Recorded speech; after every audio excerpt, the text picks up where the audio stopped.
Ito po pala yung pwede mo makuhang cash out dito sa application na to once na nagawa mo. Hello everyone! Hello po mga ka-Majesty and welcome to Arlene's Vlog. So today, panibagong araw, panibagong application na naman ang isi-share ko sa inyo. Just keep on watching! Hello mga ka-Majesty! So ngayon, panibagong application na naman yung isi-share ko sa inyo. So nandyan po yung link sa aking description and comment. Click nyo nga lang po at direct na po kayo sa mada-download.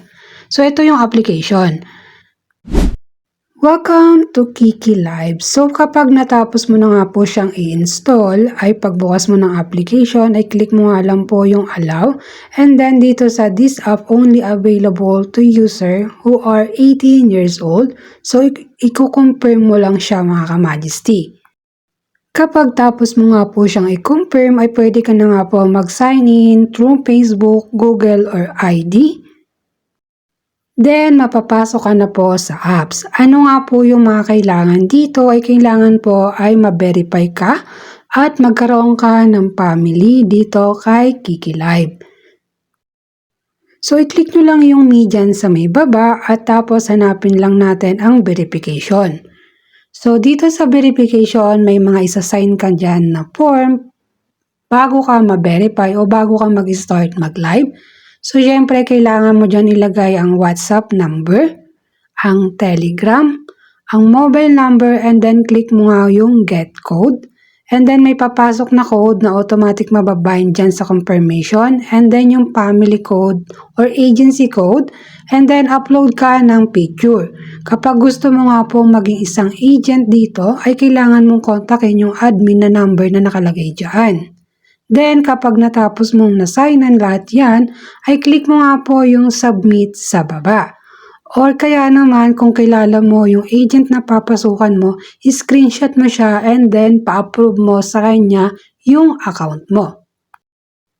Kapag na-approve ka na nga po dito sa application na to, ay pwede ka na nga po mag-start mag-live. Pero bago po ang lahat, ituturo ko muna po sa inyo kung saan kayo pwede mag-withdraw.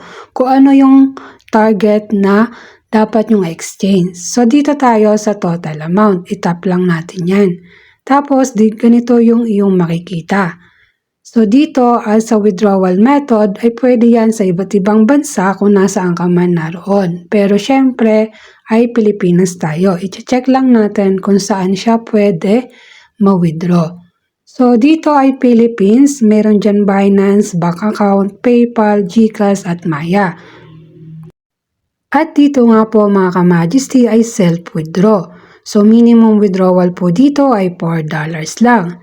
So anytime pwede ka mag-withdraw pero kapag nag-withdraw ka today, 3 days mo pa siya marireceive. At dito po kay Kiki Live, kailangan po sa loob ng 5 days ay makatarget ka ng 10 hours. Tapos magkakaroon ka ng 5,000. Sa 5,000 ay pwede mo na siyang i-withdraw. So, yung 5,000 is equivalent for $4 plus $2 na bonus ay magkakaroon ka ng sahod sa loob ng 5 days na $6. So, ganon lang kabilis dito kay Kiki Live. So, magla-live ka daily ng 2 hours. Sa loob ng 5 days ay magkakaroon ka ng $4 plus $2 na bonus.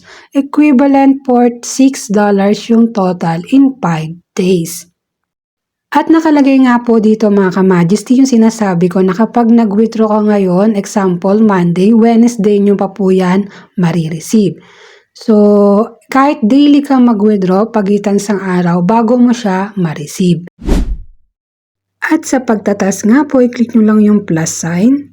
And then, start live, start one-on-one, o start multi-live. So, anyone, pwede kayo magpili kahit alin dyan.